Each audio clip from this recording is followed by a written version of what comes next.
사랑합니다. 3학년 여러분. 이번 시간엔 여러분들과 같이 2단원 기권과 날씨의 대단원 매듭짓기를 같이 한번 풀어보도록 하겠습니다. 교과서와 필기구를 준비해 주시고 준비가 다 되었으면 수업 진행하도록 하겠습니다. 자, 1번부터 보도록 하겠습니다. 다음은 대륙권, 상층권, 중간권 10권의 특징을 순서 없이 나열한 것이다. 지표면에서 가까운 층의 특징부터 순서대로 옳게 나열해보자 라고 얘기를 했죠. 자, 그러면 자 높이에 따른 기온 분포를 가지고 우리가 4개 층으로 나눌 수 있는데, 자 그림과 같이 대륙권, 상층권, 중간권 10권으로 나눌 수가 있죠. 그러면 가부터 한번 같이 살펴보도록 하겠습니다. 자, 가, 오존층이 존재한다. 이 오존층이 존재하는 건 성층권의 특징이었었죠. 성층권 하면 오존층, 오존층 하면 성층권이라고 보셔도 됩니다. 그래서 성층권에 오존층이 있기 때문에 높이 올라갈수록 기온이 올라갔었죠. 태양에 있는 자외선을 흡수하기 때문에. 자, 그 다음에 나보겠습니다. 기상현상이 나타난다. 기상현상 어디에 존재한다? 어디에 나타난다? 그렇죠. 바로 대륙권의 특징이었습니다. 대륙권. 뭐가 있기 때문에? 대륙권에는 그렇죠. 수증기가 존재하기 때문에 기상현상이 나타난다라고 얘기를 했습니다. 자, 그 다음에 낮과 밤의 기온 차이가 크다. 낮과 밤의 기온 차이, 일교 차이가 가장 크다. 어디냐면 10권의 특징이었었죠? 왜 이렇게 기온 차이가 많이 나냐? 뭐가 희박하기 때문에?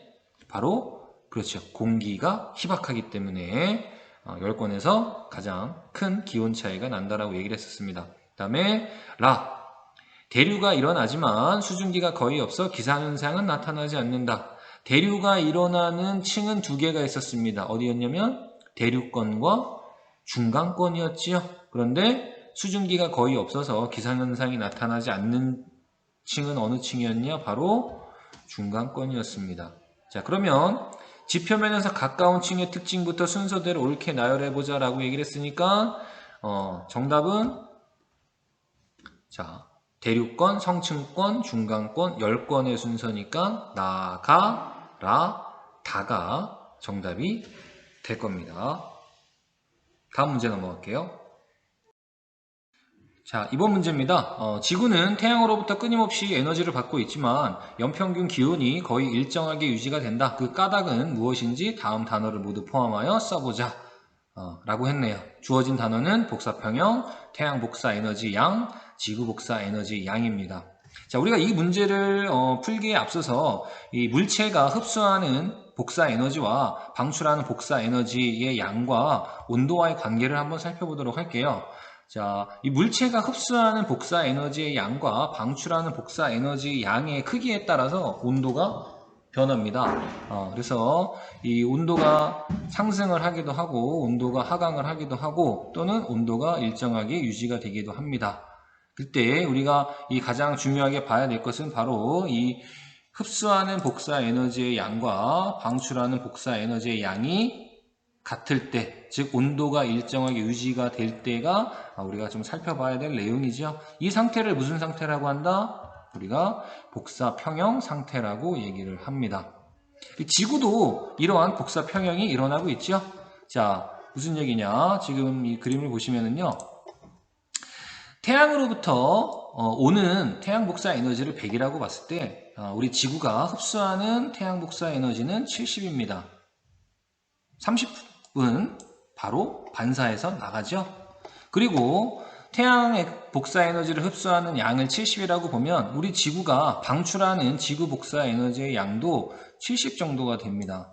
그러면 흡수하는 태양 복사 에너지의 양과 방출하는 지구 복사 에너지의 양이 지금 같지요? 그러면 무슨 상태? 복사 평형 상태. 온도는 어떻게 유지된다? 일정하게 유지가 된다. 그러면 이 내용을 정리하시면 바로 이 3번 문제의 답이 될 겁니다. 자, 우리 지구는 흡수하는 태양 복사 에너지의 양과 방출하는 지구 복사 에너지의 양이 같기 때문에 지구는 복사평형을 이루고 있다. 복사평형을 이루고 있다. 따라서 지구의 온도는 거의 일정하게 유지가 되고 있다라고 정리하시면 될 겁니다. 자, 다음 문제로 넘어갈게요. 자, 3번과 4번 문제입니다. 그림은 기온과 포화 수증기량의 관계를 나타낸 것이다. 포화 수증기량 곡선이지요. 3번 A에서 이 공기 중 포화 수증기량이 가장 큰 것과 이슬점이 가장 높은 것을 순서대로 써보자 라고 했습니다. 그럼 3번부터 보도록 할게요. 자, 포화 수증기량은요, 뭐랑 연관이 있냐면 공기의 온도와 연관이 있습니다. 공기의 온도와 연관이 있어서 온도가 높을수록 포화 수증기량은 커집니다. 증가해요. 그래서 A에서 E 중에 포화 수증기량이 가장 큰 것을 고르라고 한 얘기는 다른 말로 하면 온도가, 기온이 가장 높은 애를 고르라는 것과 같은 의미예요. 그러면 A에서 E 중에 누가 지금 기온이 가장 높지요? A에서 E 중에 누가 가장 기온이 높냐면 30도씨로 온도가 가장 높은 게 바로 알파벳 E, 공기가 될 겁니다. 그러면 포화 수증기량이 누가 가장 크냐면 바로 이 공기가 포화 수증기량이 가장 클 겁니다. 포화 수증기량이 가장 큰 걸 고르라는 건 공기의 온도가 가장 큰 것을 고르라는 것과 같다라고 보시면 됩니다. 그 다음에 두 번째, 이슬점. 이슬점이 가장 높은 것을 구하라고 그랬죠? 이슬점이 뭐죠? 이슬점? 이슬점은 공기 중에 수증기가 응결하기 시작하는 온도를 나타냅니다. 그러면 이 이슬점이 높고 낮은 건 뭐와 연관이 있냐면 이 이슬점은요, 공기 중에 포함되어 있는 실제 수증기량과 연관이 있어요. 실제 수증기량이 많이 포함되어 있으면 이슬점이 높고요. 수증기량이 적으면 이슬점이 낮아집니다. 그래서 이슬점이 가장 높은 것을 구하라고 하는 것은 실제 공기 중에 수증기량이 가장 많이 포함되어 있는 것을 고르라는 것과 마찬가지입니다. 그러면 A, B, C, D, E 중에서 실제 수증기량이 가장 많은 건 누구죠? 실제 가장 많은 수증기가 포함되어 있는 거는 D가 되겠죠, D. D의 수증기량, D의 실제 포함되어 있는 수증기량은 우리가 대략적으로 그래프를 살펴보면 대략 한 20g 정도가 포함되어 있다는 거겠죠. 공기 1kg 속에. 그래서 D가 가장 많은 수증기를 포함하고 있기 때문에 이슬점이 가장 높은 공기는 뭐가 되냐면 바로 D가 될 겁니다. 자, 그래서 정답은 순서대로 쓰라고 그랬으니까 E와 D가 될 거고요. 다음 4번 문제 보도록 하겠습니다. 4번 20도씨 공기 10kg 중에 70g의 수증기가 들어있다. 이 공기의 상대 습도는 몇 %인지 써보자라고 얘기했습니다. 공기 10kg이나 되네요. 여러분들 이 문제 너무 10kg이니까 어려워할 거 없이 10kg을 우리가 어떻게 1kg으로 바꿔주면 됩니다. 그래서 20도씨 공기 10kg 중에 수증기가 70g 들어있다라는 얘기죠. 그럼 이거를 우리가 조금 바꿔서 표현해보면 똑같은 공기 1kg 속에는 몇 g의 수증기가 들어있는 거냐면 7g의 수증기가 들어있다는 거예요. 우리는 상대 습도를 구하려면 포화 수증기량을 알아야 되고요. 포화 수증기량의 기준이 뭐냐? 기준은 공기 1kg이 기준입니다. 그래서 문제에서 10kg이라고 줬지만 그거를 1kg으로 바꿔서 여러분들이 생각하실 수 있어야 돼요. 10kg 중에 70g 수증기가 들어있으니까 1kg 중에는 7g의 수증기가 들어있다라고 보시면 됩니다. 실제 이 공기 1kg 속에 포함되어 있는 수증기는 7g이라는 거죠. 자, 그러면 이제 어느 정도 끝났겠죠. 이 공기, 문제에서 주어진 공기의 포화 수증기량은 얼마냐면 바로 14g이 될 겁니다. 기준이 얼마니까요? 여기 1kg 있고 몇 도씨? 20도씨입니다. 그러면 위에 그래프에 보시면 20도씨의 포화 수증기량 얼마예요? 여기죠? 여기가 포화 수증기량이죠? 얼마? 미안합니다. 마음이 삐뚤어졌네요. 여기가 될 겁니다. 그래서 20도씨 공기의 포화 수증기량은 14g이 될 거고, 그 다음에 이 공기 속의 실제 수증기량, 아까 전에 위에서 구했죠? 기준이 얼마야? 공기 1kg이니까 실제 수증기량은 7g이 될 겁니다. 자, 그래서 정리해보면 상대 습도는 현재 기온에서의 포화 수증기량 분의 이 공기 중에 실제 수증기량이죠. 곱하기 100. 자, 그러면 지금 20도씨의 공기의 포화 수증기량은 14g. 이 공기에 실제 포함되어 있는 수증기량은 7g 곱하기 100 하면 50%가 정답이 될 겁니다. 자, 포화 수증기량 곡선은 여러분들이 꼭 굉장히 중요하게 잘 알아두셔야 돼요. 자, 이 포화 수증기량 곡선은 별표를 꼭 치고 여러분들이 잘 공부를 해두셔야 될 겁니다. 잘 이해가 안 되거나 모르겠으면 등교했을 때 꼭 담당 과학 선생님께 질문하도록 하세요. 자, 5번 문제입니다. 그림은 구름이 발생하는 원리를 알아보는 실험이다. 간이 가압장치에 펌프를 누른 후 뚜껑을 열었을 때 페트병 안에서 일어나는 변화 중 그 값이 증가하는 것만을 보기에서 있는 대로 골라보자 라고 했네요. 4개의 보기가 나와 있고요. 이 4개의 보기 중에서 증가하는 언제 페트병을 뚜껑을 열었을 때 증가하는 것만을 골라서 써보자라고 합니다. 자, 그러면 같이 한번 살펴보도록 할게요. 이 실험 구름 발생 원리 실험입니다. 그러면 가압장치라는 거 압력을 가해주는 거겠죠? 펌프를 누릅니다. 그러면 페트병 안에 공기가 압축이 되겠죠? 압축이 되면 기압이 상승하게 될 겁니다. 그러면서 공기가 압축이 되면요, 이 페트병 안의 기온이 상승을 하게 될 겁니다. 그 상태에서 이제 어떻게 합니까? 뚜껑을 오픈한답니다. 뚜껑을 열면 어떤 일이 일어날까요? 뚜껑을 열면 페트병 안에 일단 압축되어 있던 공기가 빠져나가면서 기압은 감소하겠죠. 기압은 감소할 거고 페트병 안에 공기가 마치 팽창하듯이 팽창하는 효과를 보면서 어떤 단열 팽창이 일어날 겁니다. 단열 팽창이라고 하는 건 외부와 열을 주고받지 않은 상태에서 부피가 늘어납니다. 그러면 어떤 일이 일어난다라고 했냐면 기온이 내려간다라고 했습니다. 기온이 내려간다라고 했어요. 그러면 단열 팽창에 의해서 기온이 내려가면 이 안에 있는 공기의 온도가 내려가면 기온이 내려가면 또 어떤 일이 일어납니까? 기온의 영향을 받는 포화 수증기량도 감소하겠죠. 그러면 포화 수증기량이 감소하면 또 어떤 일이 일어나느냐? 상대 습도는 증가하게 될 겁니다.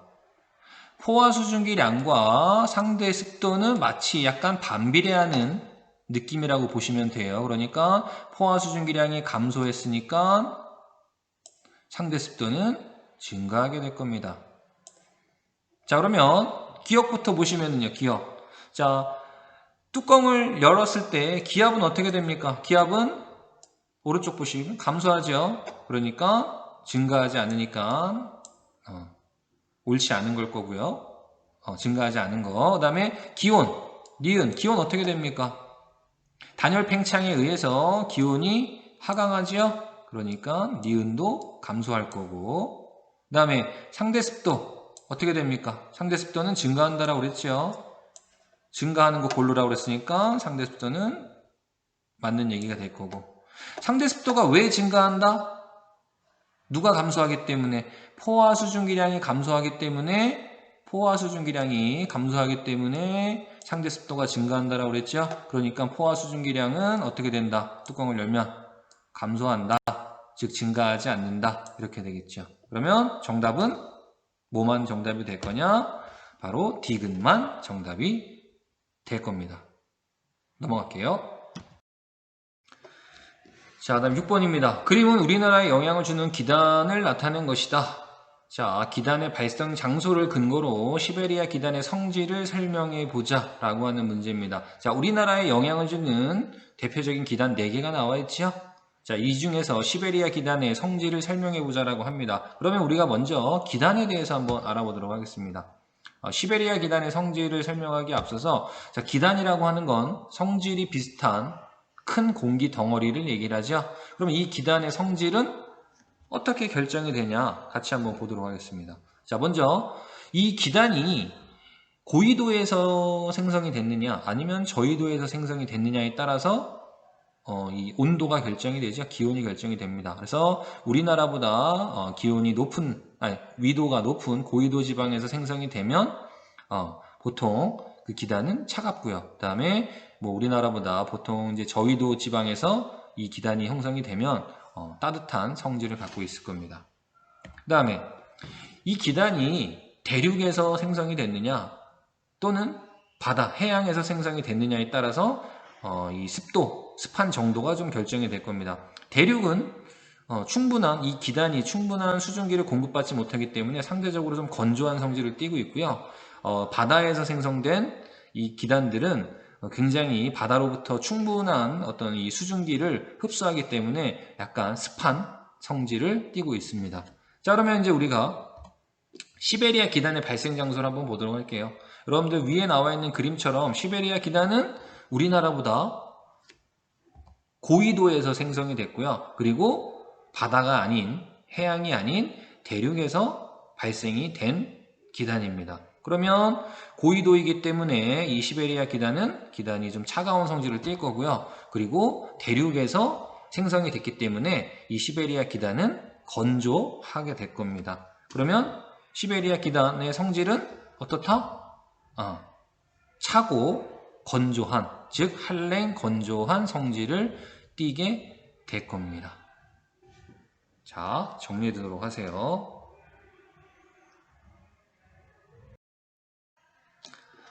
자, 7번 문제입니다. 그림은 성질이 다른 두 기단이 만나서 이루는 경계면과 경계선을 나타낸 것이다.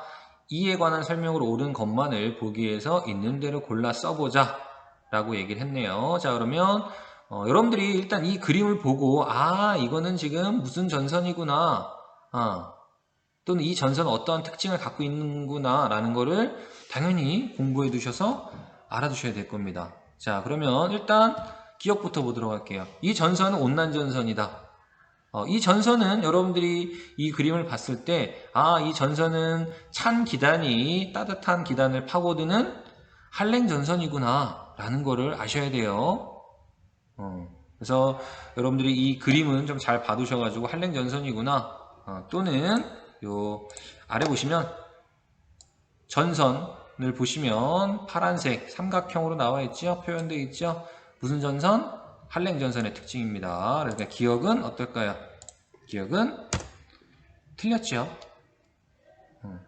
옳지 않습니다. 그 다음에 니은, 전선 부근에서는 저근형 구름이 발달한다. 자, 이 한랭전선은요, 급격한 경사면을 따라서 따뜻한 공기가 빠르게 상승합니다.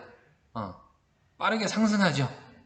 그래서 어떤 저근형 구름이 생성이 된다. 한랭전선, 저근형 구름. 니은은 맞는 내용이죠. 그 다음 디귿 보도록 하겠습니다. 전선 뒤쪽에서는 주로 소나기성 비가 내린다. 우리가 이 한랭전선이 생기면서 이 급한 경사면을 따라서 저근형 구름이 생기기 때문에 이 저근형 구름에서 우리가 소나기성 비가 많이 내립니다. 그리고 전선 어느 면? 전선 뒤쪽에 좁은 지역에서 내립니다. 그러니까 어떻게 되느냐? 층운형 구름이 대략 뭐 이런 식으로 생성이 된다는 거죠. 구름이 이렇게 생성이 됩니다. 어느 쪽에? 전선면 뒤쪽에, 여기 이제 막 이렇게 이런 식으로 비가 내린다는 거죠. 소나기성 비가. 그림이 조금 선생님이 못 그렸지만 그거 알아두도록 하세요. 자, 그래서 디귿은 맞는 내용이겠죠. 그 다음에 리을, 전선면의 경사가 비교적 급하다. 전선면의 경사가 비교적 급하다. 전선면이라고 하는 거는 요게 바로 전선면이죠. 여기가 전선면입니다. 근데 지금 어때요? 굉장히 급하죠? 급합니다. 찬 기단이 따뜻한 기단 밑을 막 파고드는 거야. 그래서 전선면의 경사가 비교적 급하다. 이것도 맞는 내용입니다. 그러면 정답을 보시면 정답은 어떻게 되느냐? 답은 니은, 디귿, 리을이 되겠죠.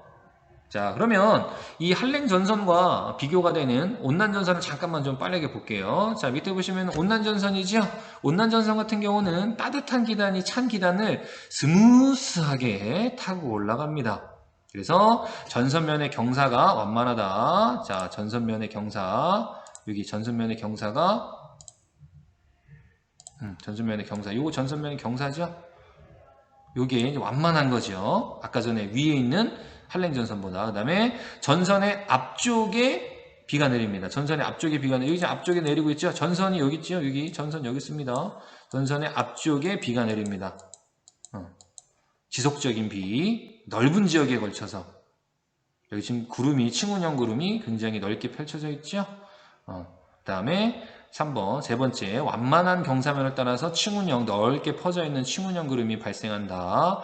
한랭 전선과는 거의 대비되는 그런 특징을 갖고 있을 겁니다. 자, 그래서 한랭 전선이 나오던, 온난 전선이 나오던, 아니면 두 개가 비교하는 것이 나오던 여러분들이 잘 구분할 수 있어야 될 겁니다. 자, 다음 문제 넘어갈게요. 자, 그 다음에 8번 문제입니다. 그림은 우리나라 어느 계절의 일기도이다. 자, 어느 계절의 대표적인 일기도인지 쓰고 그렇게 생각한 까닭을 기압 배치를 이용하여 설명해 보자라고 얘기를 했습니다. 자, 여러분들이 그 교과서에서 공부를 하시다 보면 이 우리나라의 대표적인 4개의 기압 배치가 나올 거예요. 그거는 여러분들이 좀 외우는 수밖에 없습니다. 그래서 4개의 기압 배치를 잘 눈에다가 저장해 놓으시고 8번 문제 보도록 할게요. 자, 8번 문제 보시면은 자, 일기도의 배치를 보면 지금 우리나라의 남쪽은 굉장히 이제 고기압이 발달돼 있죠. 그리고 상대적으로 이제 어디입니까? 우리나라의 북쪽에 저기압이 배치가 되어 있는 상태입니다. 즉 남고 북저 형태의 약간 기압 배치가 되어 있는 거죠. 그러니까 이 어딥니까? 남쪽이 쉽게 얘기하면 뭐 센 거예요. 센 거라고 보시면 됩니다. 그래서 우리나라를 기준으로 남쪽에 고기압이 발달되어 있고요. 남쪽에 고기압이 발달되어 있고 북쪽에 저기압이 발달되어 있는 것으로 보아서 언제냐? 우리나라의 여름철의 전형적인 기압 배치도 일기도라고 보시면 됩니다. 그래서 남고 북저 형태는 우리가 여름철이라고 보시면 됩니다. 그래서 정답은 바로 여름철이라고 보시면 됩니다. 자, 얘기했듯이 봄, 그 다음에 가을, 그 다음에 초여름, 그 다음에 겨울, 이 나머지 3개도 여러분들이 잘 기압 배치와 관련해서 일기도를 한번 꼭 정리해 두셔야 될 겁니다. 다음 문제 넘어갈게요. 자, 9번 문제입니다. 그림은 지구의 연평균 기온 변화를 나타낸 것이다. 이와 같은 추세가 계속된다면 지구의 미래는 어떻게 될 것인지 한 가지 예를 들어 예측해보고 그 까닭을 설명해보자 라고 합니다. 지금 그래프를 보시면 지금 1880년대부터 2000년대까지 지속적으로 지구의 평균 기온이 높아지고 있죠. 누구 때문에? 뭐 때문에? 그렇죠. 지구 온난화입니다. 지구 온난화라는 것은 우리 지구의 평균 기온이 상승하는 현상이죠. 그럼 어떤 일이 일어날까요? 한 가지 정도만 선생님과 같이 보도록 하겠습니다. 지구 온난화가 계속 된다면 어떤 일이 일어날까? 육지의 면적이 줄어들겠죠. 우리 인간이 살고 있는 육지의 면적이 줄어들게 될 것입니다. 왜냐하면 지구 온난화로 인해서 기온이 상승하면 그 상승하기 때문에 빙하가 녹게 될 것이고 빙하가 녹으면 해수면이 상승하겠죠. 해수면이 상승을 하면 해발 고도가 낮은 육지가 바다에 잠기면서 육지의 면적이 줄어들게 될 것입니다. 또 뭐가 있을까요? 여러분들이 이것만 쓴 게 아니라 각자 여러 가지 답을 했을 텐데, 자, 뭐가 있냐면 간단하게 조금 살펴보도록 할게요. 사막화가 진행되는 지역이 발생할 것이다. 왜냐면 지구 온난화로 인해서 기온이 높아지면 어떻습니까? 토양 속의 수분이 증발을 하면서 사막화가 진행이 되는 지역도 분명히 더 많아지게 될 겁니다. 그 다음에 생태계에 혼란도 올 수 있겠죠? 미래에. 지구온난화로 인해서 기온이 변하면 다양한 생태계에 혼란이 올 수도 있을 겁니다. 그래서 여러분들이 다양한 답들을 적어보고 그 이유를 잘 설명해 보면 될 겁니다. 자, 다음 문제 넘어갈게요. 자, 10번 문제입니다. 우리나라 동해안에 위치한 가 지역에서 어느 날 하루 동안 풍속의 변화를 측정하였더니 아래 그림과 같이 나타났다. 바람의 속도를 측정했다는 거죠. 그랬을 때 아래와 같이 나타났답니다. 이날 A 시간 동안 우세하게 불었던 바람의 풍향을 쓰라고 합니다. 지금 문제에서는 바람의 방향을 쓰라고 얘기를 하는 거고요. 그렇게 생각한 까닭을 설명해 보자라고 합니다. 자, 그러면 같이 한번 살펴보도록 할게요. 자, A 시간이라고 하는 건 대략 10시부터 8시, 그러니까 아침 오전 10시부터 오후 6시, 즉 낮 시간대죠. 낮 시간대입니다. 자, 이 낮 시간대에는 주로 바다보다 육지가 먼저 빠르게 가열이 되죠. 온도가 높아집니다. 빠르게 가열이 됩니다. 그러면 어떤 일이 일어나느냐? 육지에는 상승 기류가 생기죠. 육지의 온도가 높아졌기 때문에 육지에 있는 공기가 열을 받아서 상승하는 상승기류가 생기게 됩니다. 그러면 상승기류가 발생을 하면 공기가 위로 상승하면서 자, 이 가 지역의 기압이 낮아지게 될 겁니다. 육지 쪽에 우리가 기압이 낮아지게 될 거예요. 그러면 상대적으로 어떤 일이 일어나느냐? 육지의 기압은 저기압이 될 거고요. 뭡니까? 바다 쪽은 상대적으로 기압이 높은 고기압이 될 겁니다. 그럼 바람은 어디에서 어디로 불지요? 바람은 고기압에서 저기압으로 불어갑니다. 그러면 어디에서 어디로 붑니까? 바람은 바다에서 육지로 바람이 불겠지요? 자, 왼쪽 사진 볼까요? 어디에서 어디로? 바다에서 육지 쪽으로 이렇게 바람이 불어올 겁니다. 바람의 풍향을 쓰라고 그랬으니까 자, 바다 쪽에서 육지 쪽으로 바람이 불어온다. 동쪽에서 서쪽으로 바람이 불어가는 거죠. 자, 우리가 그러한 바람을 무슨 바람이라고 하느냐? 동풍이라고 얘기를 합니다.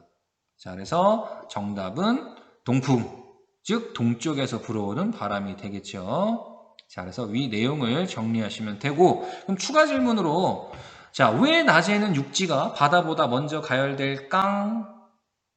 1일 1강 했습니다. 자, 농담이고요. 왜 먼저 가열이 될까요? 작년에 배웠죠? 뭐 때문에? 육지가 바다보다 비열이 작기 때문에. 즉, 육지는 우리가 보통 이제 암석들로 구성이 되어 있을 거고, 일반적으로. 그 다음에 바다는 물로 구성되어 있죠? 물은 상당히 비열이 큰 물질이라고 얘기를 했습니다. 그래서 육지가 바다보다 비열이 작기 때문에 육지가 빨리 이 열을 받아서 가열이 된다는 내용이죠. 작년에 했던 내용이니까 여기까지만 얘기를 하고 넘어가도록 하겠습니다. 수고하셨습니다. 수고했고요. 11번 문제는 여러분들이 교과서 보면서 한번 정리해 보시고 2단원, 대단원 매듭짓기는 이렇게 마무리하도록 하겠습니다. 고생들 했고 우리 등교할 때 만나도록 하겠습니다.